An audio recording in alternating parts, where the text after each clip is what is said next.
Hello, welcome to Tub Talks with Damon. My special guest today, all the way from Atlanta, Georgia, is Lewie Katzen. Lewie Katzen. Katzen. Well, it's really, my name is Louis Curtright, but I go by my middle name. I did not know that. A lot of people, I mean, if you look at my social media, it's pretty apparent, but Lewie Katzen, I mean, people think I'm like Jewish or something. I mean, I love the Jews, I've been to Israel, but you know, Lewie Katzen. Lewie Katzen. It's like Shazam. I feel like Shaq, you know? You're amazing. Oh my God. So it's so great to see you. I'm glad you're in the tub.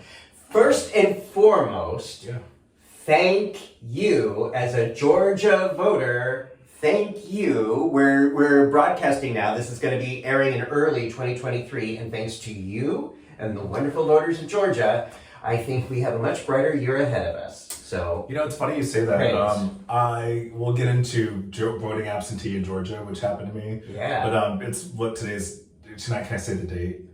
Well, we are broadcasting. I mean, we are filming today, but people are going to watch this all year round. Yeah. I mean, we're filming today is it okay if I say the date? Of course. I think we're filming December 12th. I don't know. Being working in the airline industry, I don't know the dates, but I think this is possibly the 87th episode of your show. So yeah. I'd like to congratulate you. So this is gonna be number 87. Number 87, everybody, of Tub Talks. I was born in 1987, so that's very special to me. I am 35. I don't know if people, I'll be 36 next year. I know it's crazy. I look like probably way older.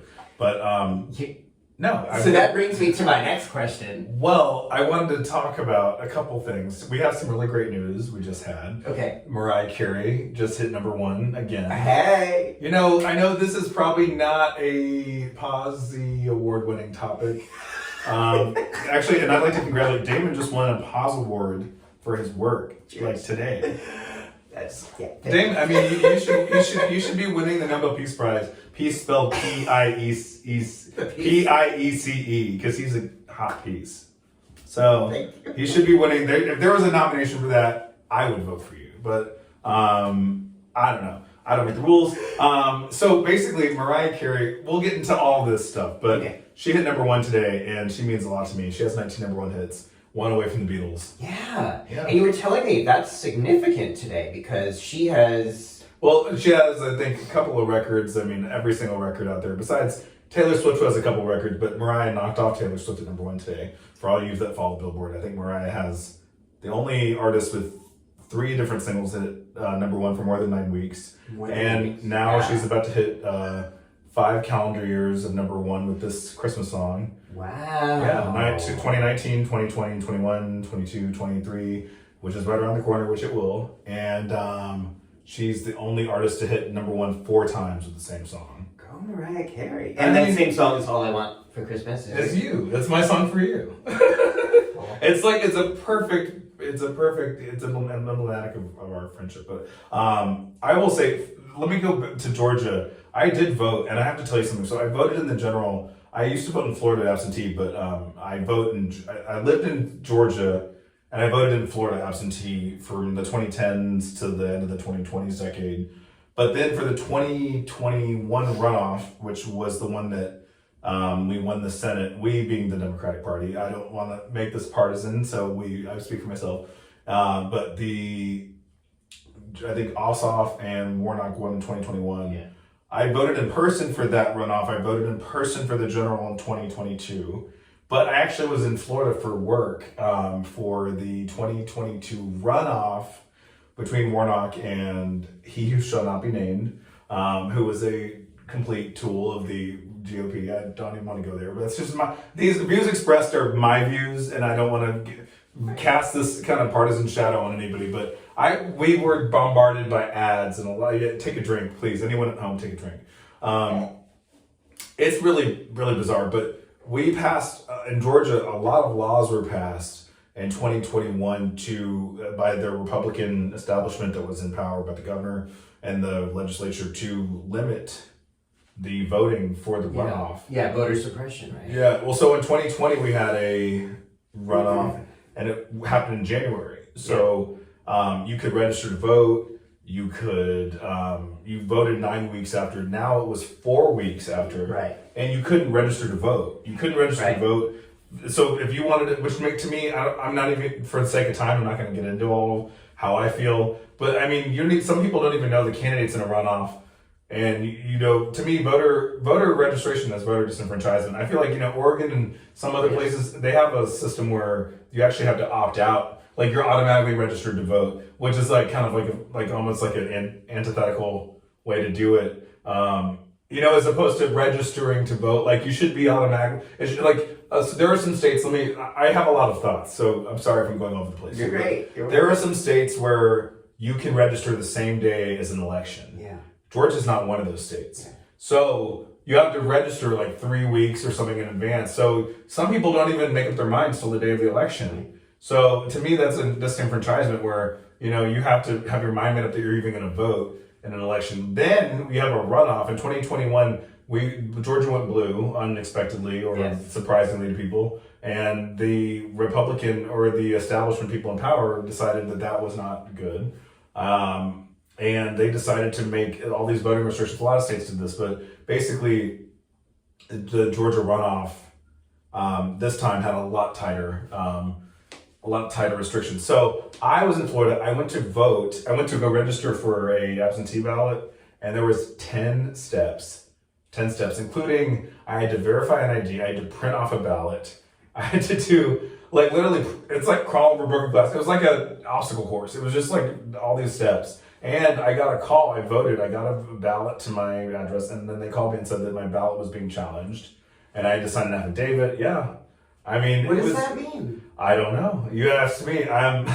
They sent me a ballot, and then I voted. I sent it back, and I luckily got mine accepted. I got mine counted, but I had to send in an affidavit. The Voter Protection Agency in Georgia and the Democratic Party in Georgia, I have to thank you personally. Thank you so much for doing that. I wouldn't have personally known that they were challenging my ballot if I didn't get that phone call. But so they were challenging the ballot, meaning they were trying to disqualify your vote. Yeah, there were so many steps. You had to sign. You had to put your ballot in a white envelope, and then you had to put your white envelope. It was a secrecy ballot for it to be like you could do a secret ballot. Then you had to put that in a yellow envelope that had a signature over the crease. You had to sign over it. Then you had to put your address, and my address didn't match. And if you have a signature, there's so many. It's like a minefield. If you don't, I don't want to bog down. I've already talked enough about it, but I mean, it was literally, you can look at the website. It was a 10-step process on the Secretary of State. Yeah. And you got through it. I almost quit my job to go vote. That's how bad it was. Because I care about voting, and I knew the runoff was going to be really close, and it was way closer than it should have been.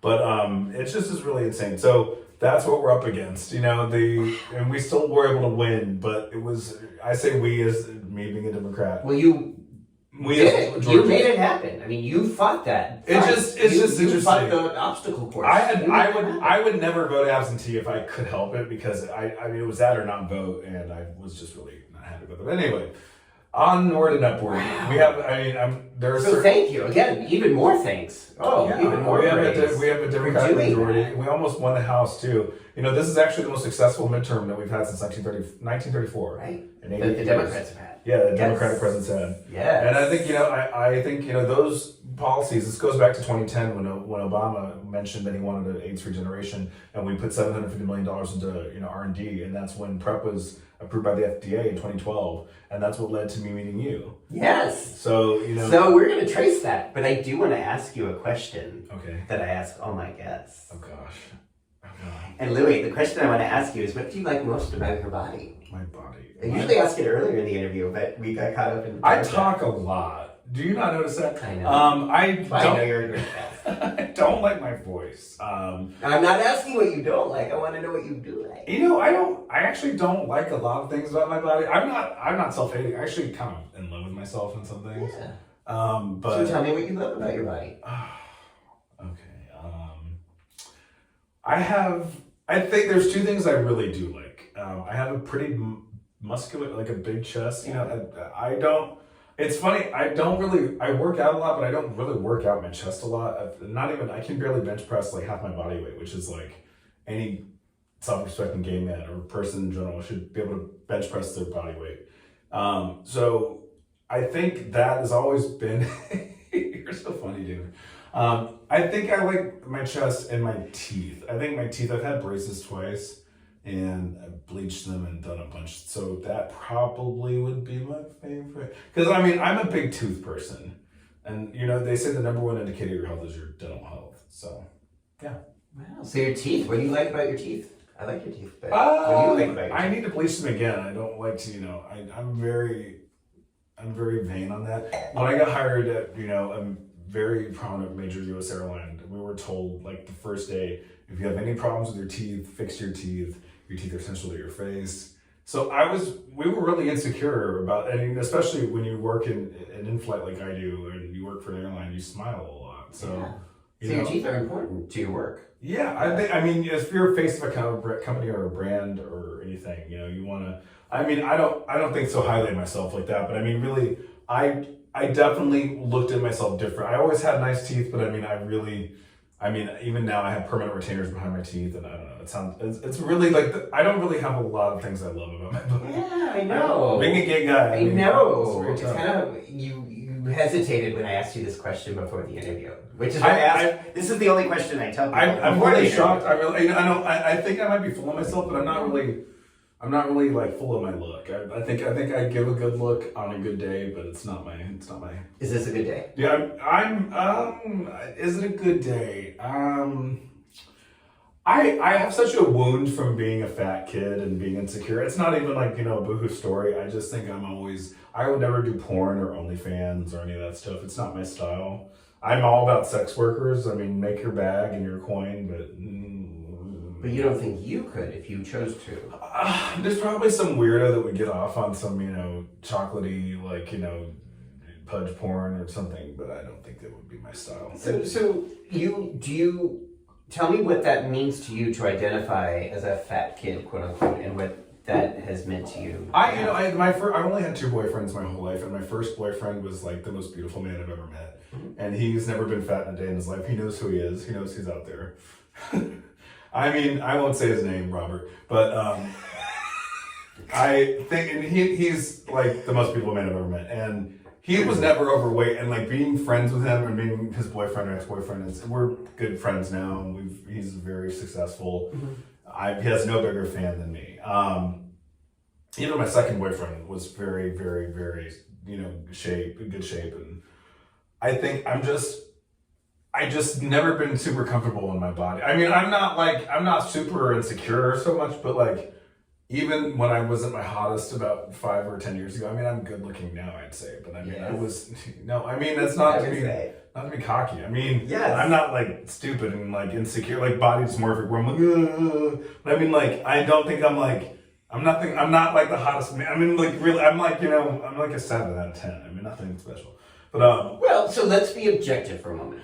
What kind of feedback and comments do you get from other men? If we wanted to use external validation as a barometer, what kind of comments do you get from other men? It's funny you ask that. I go for guys that I know like my look. Like, I really don't go for the hottest look. To me, like that, it sounds funny to say that. Like, I don't find the muscular Abercrombie look. I've dated that, and I've almost married that. Mm-hmm. And for me, I asked my father, "Did you get every woman you wanted?" And he said, "I got every woman that wanted me." So that's kind of my philosophy. If a guy likes me, I'm much inclined about a look than I am about attention. So what feedback do I get? In general, is it fair to say it's that a mixed bag? Men who perceive you and experience you as extremely desirable and sexy? Yeah, I think there's blind guys out there, and I mean, I'm just kidding. Lewie. I don't really think it's more about the attention I get than the look. I mean, it sounds really weird, but I don't chase a good looking guy. Mm-hmm. I just don't. I would rather be chased. That's just me. Mm-hmm. I mean, so if a guy chases me, I'm much more inclined. It sounds really weird, but I'm not like, I'm gay and I'm a guy. If a guy is hot and he's on Grindr and he's like 25 feet away, I'll hit him up. But I mean, like, I'm not going to like go out of my way and buy somebody flowers. If they're just not interested, I take a hint really quick. And for me, I'm much more like, I've gone for guys I would say that to me aren't the most attractive just because I'm into them liking me. It's just me. I don't know. I'm always kind of taken aback when a guy likes me. No, that surprises me because I've known you. Yeah, you're like pretty Like- like the hottest guy I've ever hooked up with. But I mean, we're not to say we've hooked up, but it's good. So, and I've known you about 8 years, and I've always experienced you as quite desirable and hot. And Yeah, you're when I've seen you in other places, I've seen other people experience you as desirable. And I think part of that is your energy and your physical appearance and your hair, because you have a hairy body. I'm usually like the hairiest black guy they've met. Yeah. But I mean, I did 23andMe and I'm like 40% like British, and I don't know. I think that's probably why. But I think my energy works for certain people and it doesn't work for others. But isn't that true for all of us? I'm very polarizing. I think I'm very polarized. Now, I think specifically me. But I mean, sure. I think, everybody has their strokes and folks, and I love to stroke, and I do love this. I love this Freddie Mercury. Well, I love the Freddie Mercury doc, and I love the Freddie Mercury image, because he was also someone who was had a mustache and a beard, and was very hairy and very audacious in speaking his truth, which I find you to be as well. I gotta say this on this podcast. Yeah. This is a podcast? Well, this is a YouTube show. A YouTube show. So is this on YouTube? Yeah. Oh, wow. It's not really heard. It's I love it. I don't do voiceovers. I hate my voice. There's a porn star who looks like Freddie Mercury that I love. Do you know what I'm talking about? No. He's an old school, really famous. His name is Chad Douglas. Uh-huh. Do you know who Chad Douglas is? It doesn't ring a bell. Okay. I don't really know porn that well. I really don't watch that much porn. I really don't. Actually, my best bud, Michael Melton. Hi, Michael, from Atlanta. It's so embarrassing, but I watched the same 6 pornos from like 2006. Beautiful. No, but I watched this. I'm like, if it ain't broke, don't fix it. It's really bad. I watched like some like macho. Can I curse? Yeah, it's YouTube. Yeah. Macho fucker. Yeah. And I watch. What's the other one? Like Falcon. It's like 1991. Chad Douglas looks just like Freddie Mercury, and I don't even want to get into it. It's so embarrassing. I was playing him, and a guy was like, "Turn off this Freddie Mercury bullshit." And he's got like that like Captain Planet mullet, and like it's just really bad. Wow. Anyway, okay. So getting back then to PrEP and talking about PrEP. This is a good segue. This is a good segue because this is how we met. Chad Douglas. You were, as I recall, one of the first people I knew who was on PrEP early on. I believe you started it in 2015. Oh, about 2014. 2014, okay. Mm-hmm. So I started this group on Facebook partly because I didn't know anyone on PrEP and I wanted to meet people on PrEP. So I started this group so I could at least have conversations with other people on PrEP. And you were one of the first people in those early years who joined the group and participated in a really healthy, constructive way so that people could learn about PrEP and hear that point of view. How did you learn about PrEP back in 2014? That's so funny you asked me that. Can I just do a cheers? We can do a cheers. Cheers to PrEP. Cheers to PrEP. PrEP has really changed my life, and it's so funny. I mean, it's so funny that we're doing this. Yeah. It's like my thank you to you, and like now that I'm gonna be famous on this TED Talk, let me take a drink. No, actually, I got on PrEP because my best bud, Michael Melton.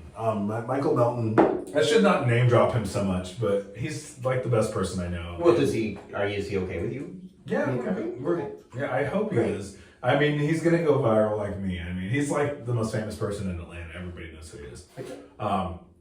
He's really intelligent and like really into politics. He reminds me of my friend Adam from before that. My friend Adam Amir. I will try to name drop everybody in this, but they're both incredible. But Michael was like, basically like, this is this whole new thing with PrEP, and he explained it to me, and he explained how it's like this prevention strategy, and it was very earth-shattering to me at the time. I didn't really understand it, and I trust the science. I do all those things that I think would led me to understanding it. But I mean, he would read blogs, and he read a lot of the Gilead science, and basically,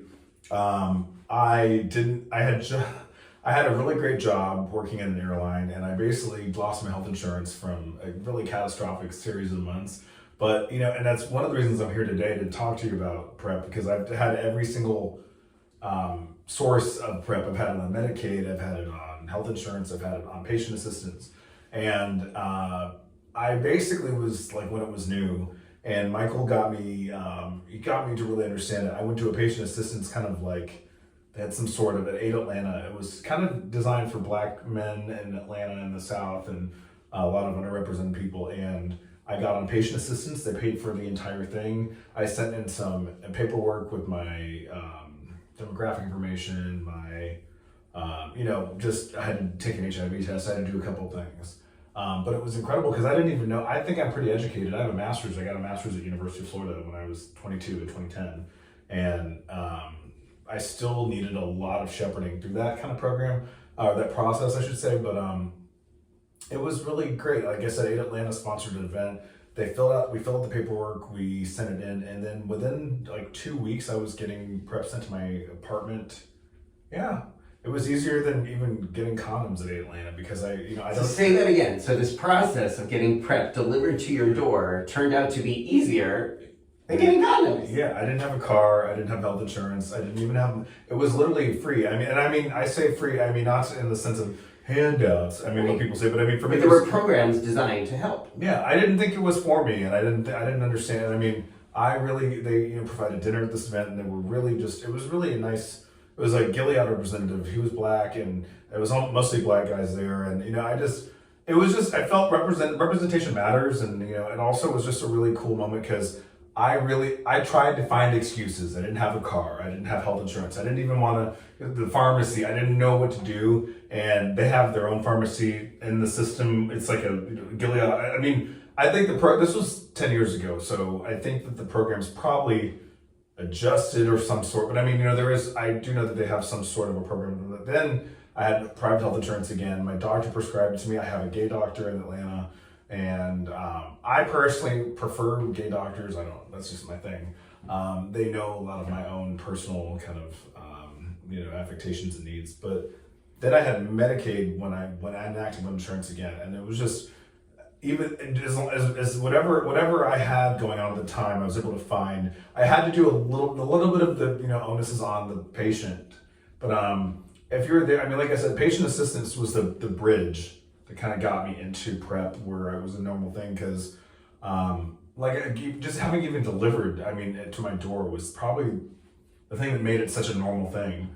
Because if you don't have a car, in certain rural areas, I'm sure I lived in a very metropolitan area, Midtown Atlanta, but that to me was the best thing about patient assistance is you provide an address. So yeah, I hope that anyone out there, if you're having trouble paying for it, or if you don't have a car, Gilead patient assistance, Medicaid in the state. I think probably we spoke earlier about there's kind of a gap between a lot of men of color in the South getting on PrEP. I think a lot of that might be Medicaid expansion issues in certain states, but even me living in a state without Medicaid expansion, I still was able to get it with Gilead. Right. So they filled in the gaps in a state where there was no Medicaid. Yeah. Interesting. So I think you can live in anywhere. I think, and I told you one of the interesting caveats. I almost took a job in a Middle Eastern airline, and I ended up working for a very major airline. No one's ever heard of it, but the Middle Eastern airline I got a job offer for. I basically turned it down because PrEP medicine, they don't distinguish between preventative and treating diagnosis. So I think that at the time it was illegal to even have PrEP or any of that. So for me, that was just that internationally there's a lot of voids. I've been very fortunate. I've been in 91 countries, all 50 states. I've traveled a lot, and especially in Latin America, there's a lot of cultural issues where it's harder to get. Doctors have a lot more, or a lot of I don't want to say doctors, but a lot of power systems or systems where there's authority can put bias in, homophobia. So anyway, I was very fortunate to be in a place. We had a Democratic House, a Democratic Senate, Democratic President at the time when it was passed in 2010. That initiative, and then those things make a big difference. Even the other day, I saw that we got the Respect for Marriage Act passed through the House. Shout out to Nancy Pelosi. I love her. I'm sad that she's leaving, but hey, I'm just saying. Those things, having those institutions matter. Yeah. And I also told you that Chuck Schumer, the Senate Majority Leader, is following me on Twitter. I do take back all the time. Wow. I take back the times I said he looks like Chuck Schumer is following you, so he might actually watch this interview. Yeah, you're one click away. He does. I do take back the times I said he looks like Mr. Burns. That's okay. And maybe he's going to watch this and decide he wants to do a tub talk with me. I love Chuck Schumer. I would do it. Perhaps. I love him. I don't know about a tub talk, but he's welcome. He's yeah, welcome yeah, to tub for you. if he likes. I would do one with him. I mean, just for the. I mean, I want to do anything else with him, but I would do a tub talk. He's just Chuck Schumer. Yeah, I love Chuck Schumer. Yeah. So you decided that you were going to take PrEP, despite the obstacles. Yeah. And why? What led you to say, this is right for me? Like I said, my friend at the time got me. Michael really explained. I asked him. He was like an FAQ board of it. It was really a different way of looking at it. I think once I removed the obstacle of payment, getting to the pharmacy, and I realized, I mean, there was a lot of internalized homophobia I had, where I was like, I was still very much a product of the AIDS scare kind of generation. I was born in '87. I'm 35, but I was still a lot of young people under 30, Gen Z people probably don't have the same appreciation for how serious. I mean, I was still pretty young for that. The 90s. I was a kid, but I think I just was. I put a lot of moral, I put a lot of moral. I don't know what the word is, but just a lot of emphasis on just bareback being a bad thing, or not even about bareback, but just having an option. Condoms were so drilled into us, no pun intended. But being at the Holy Grail and like challenging 30, 20 years of that sort of thinking was really different for me, and I realized how much it was in my head. Really, a lot of that was in my head, and a lot of that was. It was the propaganda. I'm not even gonna say propaganda, but I mean there was a lot of just. It's very funny you ask that question. It's a very hard question for me. Not hard question, but it basically, people say like a lot of what you learned is a lie. I don't want to say a lie, but a lot of what I learned was just made up morality in my head. Mm-hmm. And, a lot of homophobia, a lot of people. You saw when Respect and Marriage Act passed that Vicky Hartzler cried, from Missouri. I feel so bad for her district's constituents. I saw her nephew clap back on TikTok, and he was cute too. He did. He was cute, and I'm happy to. But I'm saying that I think that holdover. There are those people today who still think that enjoying sex is wrong, and and then it's like I would say to them, I'm probably so why not defend marriage if you don't want gay people to have sex? I don't. Or which marriage are these straight people defending? Marriage. I'm oversimplifying this answer. I think, but I think that. So why did you want PrEP for you? I'm saying that even the straight people today who are holdover, I was a victim of that. Yeah. That sort of mentality that there's something wrong. We can't all just be having sex and enjoying it. That's bad. Like I realized that like I don't want to be a facsimile of a straight couple or a straight person. Like I think it just coming out of the closet's hard. Living your life and your truth is hard. I mean, to a degree where you understand like it doesn't really matter what people think. Yeah. A lot of people don't like me. A lot of people have terrible opinions of me and other people. And really, I don't really listen to it. I mean, I'm just people that I've worked with and stuff. I don't have anything negative about that. But I mean, there's people that I think a lot of it is projection. A lot of it. I mean, there's a lot of. I wish I could be singing for. Can you say what that projection is? I think personally, I don't really want to make enemies, but I think I look at the Michelle Bachmans of the world, the really like awful Vicky Hartzlers of the world. I think when you're an old straight person, you probably look at gay people like they're having so much fun. Yeah. There's something that there's like a FOMO, fear of missing out, and there should be some pain and suffering ascribed to them. Yes. I don't know. It's really not. I'm probably not the best arbiter of that, but I think there's a punishment. There's something where they feel some sort of just resentment toward. I don't know. I think that I'm saying I was a victim of it too. I think you have to untrain and unlearn those really hard, built-in sort of biases. And I thought I wasn't worthy of love. I thought I wasn't worthy. No, but this is when I was young and coming out. It's not even like a boohoo story. I think most 99% of gay men, unless you grew up in San Francisco and your parents were both like, gay and Pelosi's or something. I think that, my parents did the best they could. They're very accepting of me now. My mom is the best. I love my mom. She's the best mom in the world. My dad, he's very good. He's a good guy. I love him. So I go to all these conferences. We had issues when I was younger. Yeah. I go to these conferences the U.S. Conference of HIV and AIDS. What's wrong? I was just looking at the time. Thinking at the time. Okay. I do talk a lot. That's great. So I go to these conferences where year after year, all these academics, usually white academics, sit around saying, we can't get black men in the South to use PrEP. What do you think they're missing? Well, it's funny you asked that. Number one, I think structurally there's no Medicaid expansion in Georgia, Florida. I think Alabama, Mississippi, maybe. I think Louisiana got one because they have a Democratic governor. I think North Carolina might have it. South Carolina doesn't have it. In the South being the Southeast, I'm saying. They're always like, we black men don't want to use PrEP, and you started it at a pretty young age. I'm very privileged myself. I have a very good education. I have very educated parents. I mean, I think it comes down to the access, and I think a lot of people don't know about the access. I mean, you have to know where to look. I mean, Grindr, Scruff, and apps, sometimes they have ads, and I think it comes down, like Gilead, they're one company, and I think, they did a good job. I was in the right place at the right time.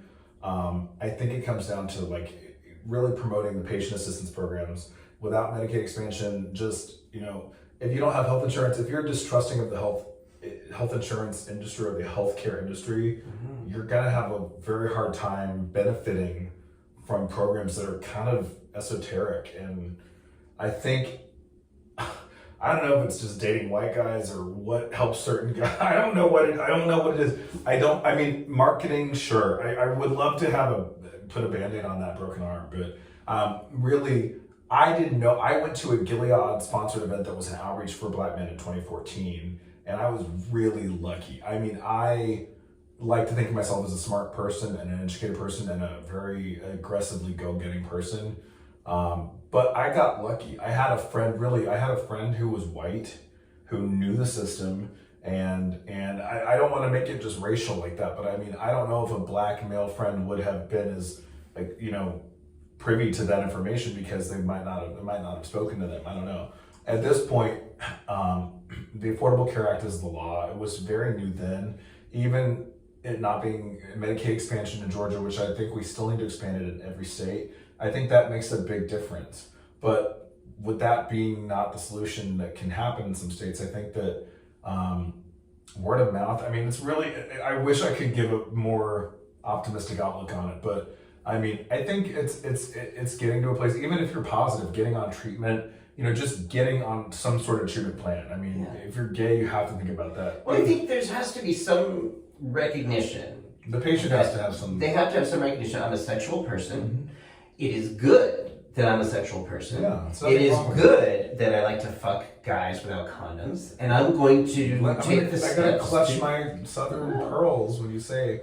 Is that so? But I guess for me, there's no pearls involved. That's just a fact. Maybe a pearl necklace.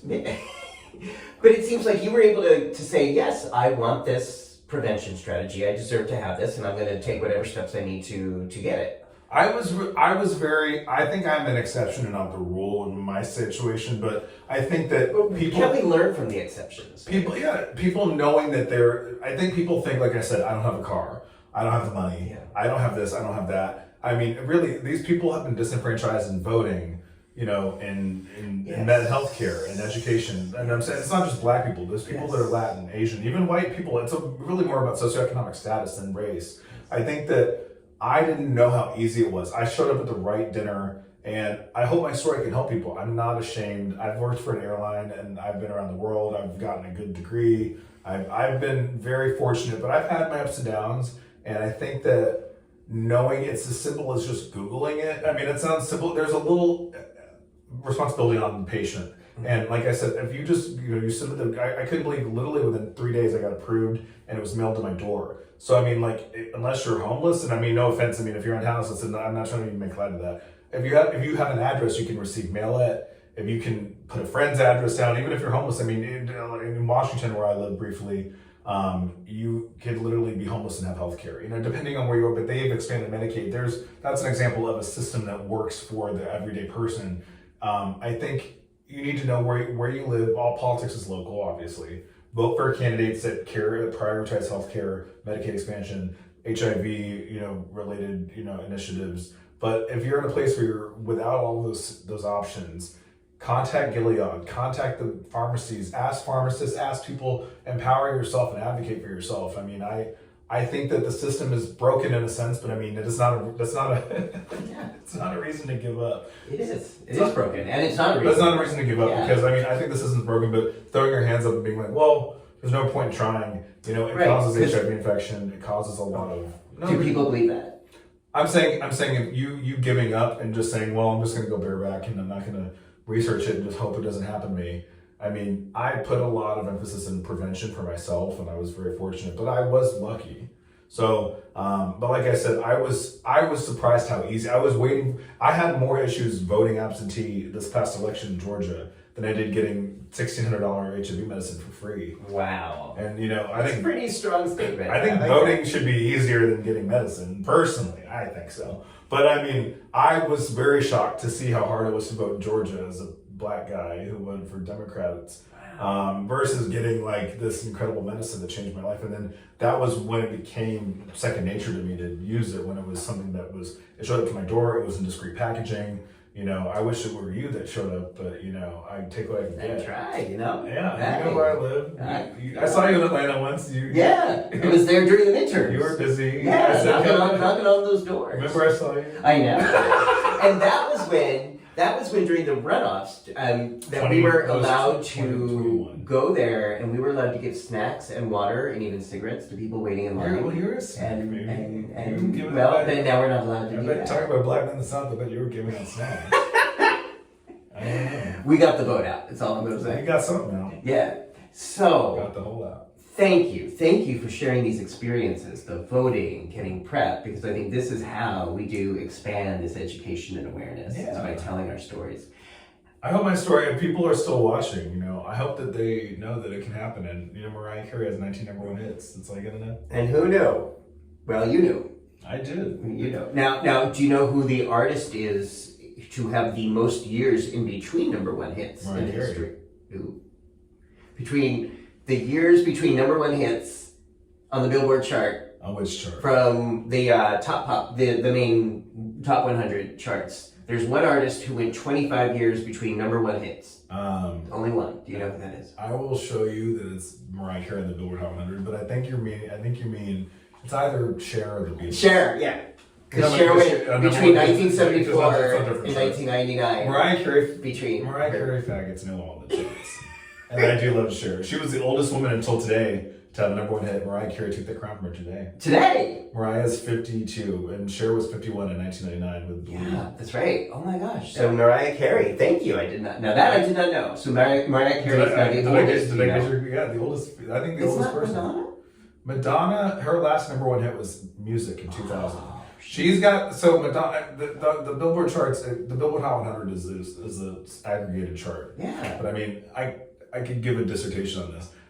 Cher has number one hits all over the charts. She has Dance Electronica. I got it right because I knew that was definitely the answer because they say that. But Madonna had 38 number one hits, 38 top 10 hits until Taylor Swift broke that record about 2 weeks ago. She hit the entire top 10.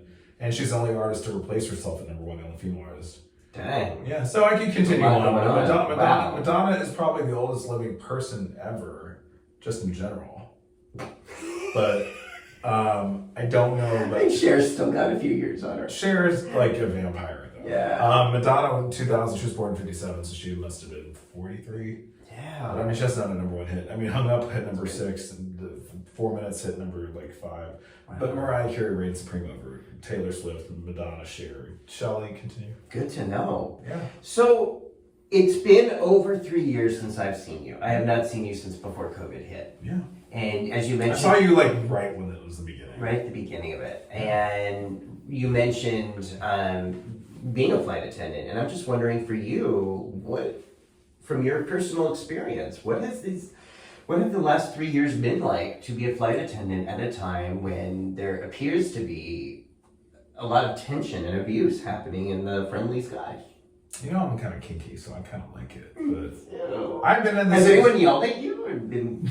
No one yelled at me. You know, if I've been in this industry since 2010, it feels like I've been in it longer than I have because never stopped working. I mean, I've been to 91 countries, 50 states. I've actually done multiple jobs. I've been an in-flight, I've been a res supervisor, I've been in crew scheduling. I've done a lot of jobs.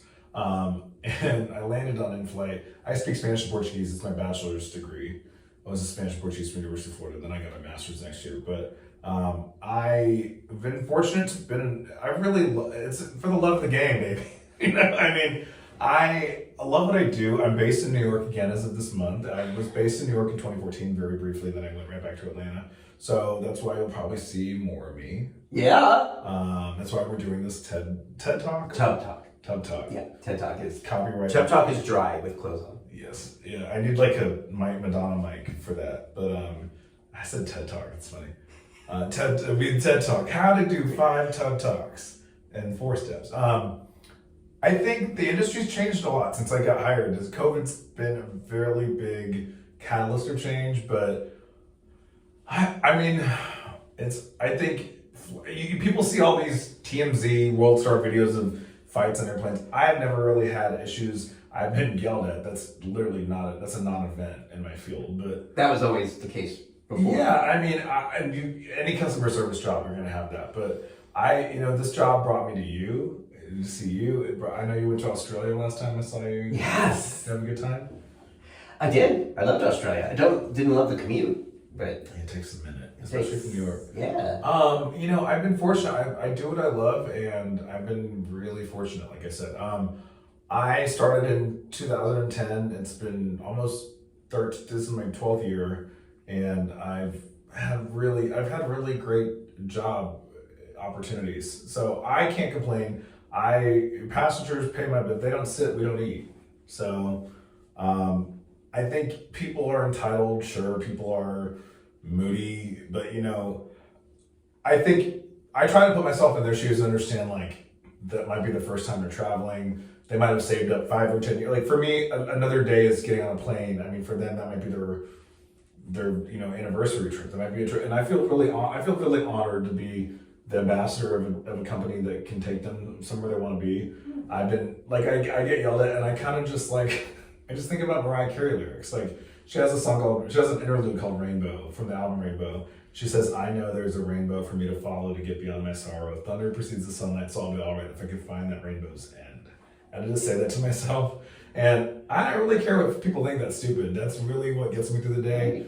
But really, you have to understand, I don't take it personal when people are awful to me. I mean, I don't think there are that many awful people or people that are awful, but, that's your job. You're hired. I could be I hate passenger. I don't really hate that. A lot of flight attendants bid for the galley, or they're they want to be in the galley, or they want to be in the back and they don't want to talk. I was never a galley. I'm not an organized, meticulous person. I dated my ex, Dan. He's meticulous, and he's super methodical, and it's just not my style. I mean, it's a long story. I think you met Dan. Yes, you did. I have a lot of people who met Dan. He's Dan. He's very sweet. We love Dan. That being said, he would be a galley flight attendant. I promise you. I mean, he would just hang out in the back. The galley. There's people that when we run service, they have to brew the coffee. They have to set up the cars. There's. I mean, it sounds like how hard could that job be? I mean, there's a process and safety reasons, and also just that they do the real kind of detail oriented work, and they set up the cards, they run all the credit cards, and they do all that kind of stuff. I've never been the person who you had to get me in that aisle, didn't force me to talk to people. I loved boarding, I loved deplaning. A lot of flight attendants are ugh, another boarding, another deplaning. I'm hi, where are you going? Well, business or pleasure? I mean, that's a skill. I don't think it's necessarily the most specialized skill, but I do it in Spanish, I do it in Portuguese, and I do it in English, and I've never had problems with airlines. Are just up my alley, and for me, up my something, I guess. But you love people. You love talking with people, interacting with people. I'm a true extrovert. I'm not something there's a lot of flight attendants who are introverts that can fake being an extrovert, and that's not a bad thing. I mean, if you're introverted, you can't help that. But the job, you have to pretend to be an extrovert. I'm truly what are you doing? Business pleasure, and people are before I know, for me that passes the day. And even when I'm having a bad day, I gain energy from people when I'm what's going on, and a lot of flight attendants are oh, it's too early for that. Even when I'm not a morning person, it's probably the hardest part of my job is waking up early, but I do it. And I hate coffee. I hate it. Do I look like I need any stimulants? I mean, you know my past, but you know, I don't need it. I don't do it. I'm taking a fiber energy here and there, but I don't even like to do Wow. So, are there any myths about flying that you want to break? Any myths you feel people have about flying? that. You know, honestly, I look at it from the passenger side. There's so much I've learned having worked in reservations, crew scheduling, and flight. You know, if you miss a flight and you're at the airport within 2 hours, you can get rebooked for free. You should always call and ask if they're looking for volunteers. You should always, like, you know, if they lose your bags, if they lose your, you know, there's just a lot you should know as a passenger. I think that I learned, and it's not to even troll the airlines. I mean, you should just be empowered. Mm-hmm. And I think a lot of people look at it like, you know, when's the cheapest way to get a ticket? Just buy a ticket full fare. And if the price goes down, most airlines will give you a credit. I mean, you have to sign up for fare alerts, sign up for, you know, I download all the apps for the airlines. You learn a lot about, you know, just their schedule. You learn a lot, like if you have a delay, you have a lot of rights. I mean, it's a very loaded question, but I mean, there's a lot you can get out of flying. I like to book tickets that have layovers in cities, and I see my friends, you know, and even in the airport if I have 2 or 4 hours. I mean, I try to maximize my ticket, and I've learned a lot. I really know the industry inside and out, and it's given me the whole world. I recommend everybody get a job there. There's something for everybody. There's in-flight, there's reservations, there's HR, I think it's a really great career. It brought me to you, brought me to my 2 boyfriends that I had. My parents have seen the world. My best friend has a job. Michael has a job in the airline industry. I'm sorry to put you out there, Michael, but we love you. And wow. No, but I mean, literally everyone I know, even my best friends, Adam, Sarah, Tiffany, Rachel, they know who they are. They've all traveled. I'm curious to know, I've never figured out the mechanics myself of sex in the bathroom during a flight. Maybe after this. You can show me how to do that. On like a lavatory? How do people do that? I've never figured out how to do that, and I start to think maybe this is not a real thing, because I don't think there's any way to do it. I have absolutely no idea. I would love to tell you some kinky story. First of all, planes are disgusting. Yeah. And for me, I mean, I can tell you stories about crew rest when I was, you know, flying long haul. About what? Crew rest. Crew rest? Which is like where the flight attendants like take naps. Oh. We have like TVs and bunks and stuff. Is there fooling around like a I didn't. Well, it's not true. I didn't really do it that much. No, I'm just kidding. I never did that. But I mean, that at least you could lay flat. I mean, in crew rest. I mean, I'm not gonna. What am I gonna give some guy like a? There was a Delta flight attendant that had sex with I think his name was Austin Strong or some Austin Powers. I don't know, some porn star. You can look it up. There was a video I saw. Yeah, of a Delta. Well, he had sex with his uniform and his crew badge. Right. Like, get naked if you're having sex. Right. Why are you having clothes on? But I don't. I've never been on a plane that had that much room, nor had a bathroom where people could go in and out without people seeing it. Don't do it. It's not worth it. Don't do it. Yeah. Just wait till you're at your layover. If you're a flight attendant, you'll have a room. Yeah. I know. My legs got numb, so Are you okay? Maybe give it CPR. Maybe some first aid since you're the crew member here. I know we've probably gone way over time. We gotta save this for Tub Talks After Dark.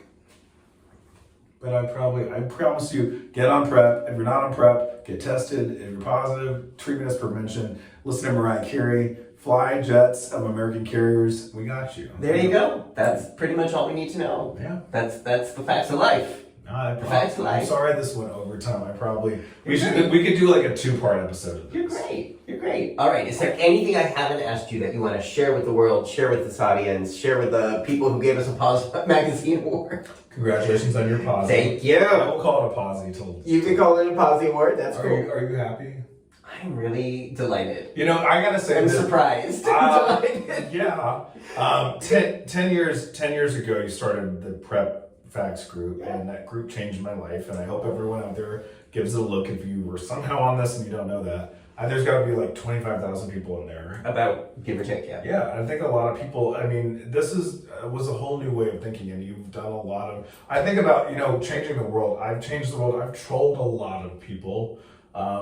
Personally, I only have 2 hands and 1 keyboard, so I can't get to 25,000. But Yeah, I mean, how do you feel looking back? What would you think in 2012? You'd be winning awards and you'd be changing lives and have your fans and your telling you. I mean, you have fans. I had no idea. It was exactly 10 years ago, at the end of 2012. You got some messages from around the world, haven't you? Yeah. Mostly are really positive and really sweet. No pun intended, because they're negative, but they're positive. Yeah, it's a little Sarah. It's been a very, very rewarding and unexpected journey. I started this group because I got laid off from my job working in vaccine research. I can't believe somebody would lay you off. You're the best employee. You're the best person. Sorry, New York Blood Center, but you did it. Oh, we're just dropping names. Yeah.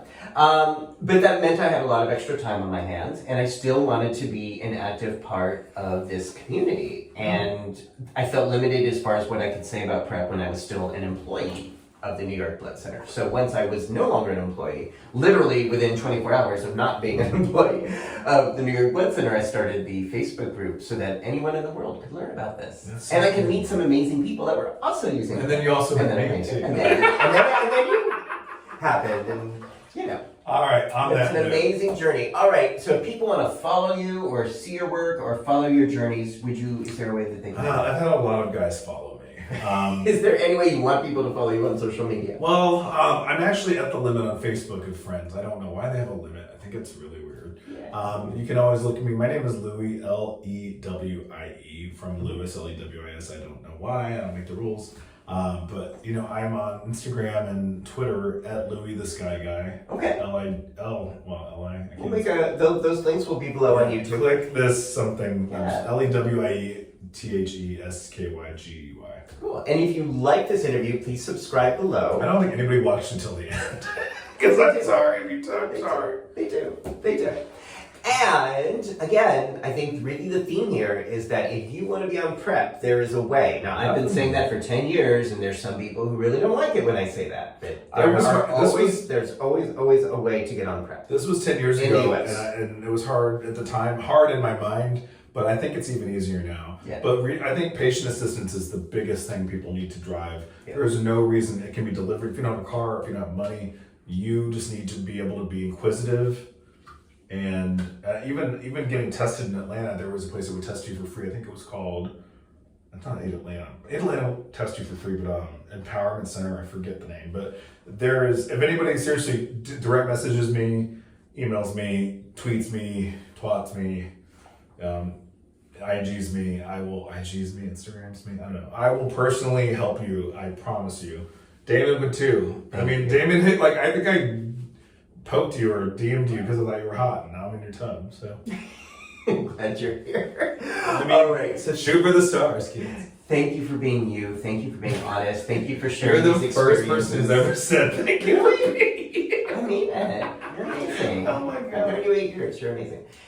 For speaking your truth, using PrEP, and voting. Thank you so much for voting. Yeah, I vote for strong Democratic majorities in Congress and the White House every chance I get. Great. And for the governorship. All right, everybody. Have a great day. Watch more Tub Talks. Have a great day.